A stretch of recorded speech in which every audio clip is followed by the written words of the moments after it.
Ini untuk unit rumah baru semi-D di Bidor, luas untuk keluarga. 4 bilik, 3 bilik air. Share ni pun tinggi. Tegak dia lebih kurang dalam 10 kaki. Tengok kat dalam. Ini ukuran rumah dia ialah dalam 35 kaki. Pencahayaan dia pun sangat cantik sebab dia ada saling dua kat sini, ada saling dinding lagi kat sini. Dia ada satu lagi area lapang dekat sini yang tak menghadap keluar, dia agak terlindung, memang cantik lah kat sini. Master bedroom dia memang cukup luas. Dia ada tingkap yang besar di sini. Dia ada master bathroom dia.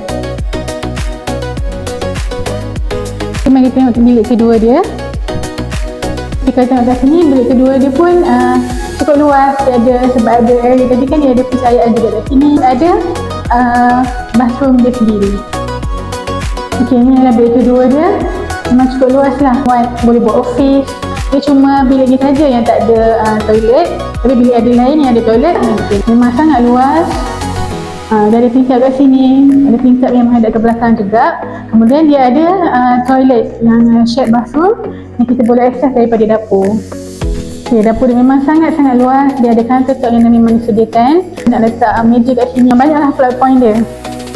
Ok, daripada dapur kita boleh tengok dekat belakang ni. Dia ada area lagi yang luas dalam 10 kaki lagi.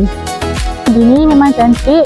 Keluasan lot dia ialah 45 kali 80. Sekarang ni lah free stamp duty, free legal fee. Booking hanya 500 sahaja. Jika anda minat boleh hubungi saya sekarang. Terima kasih.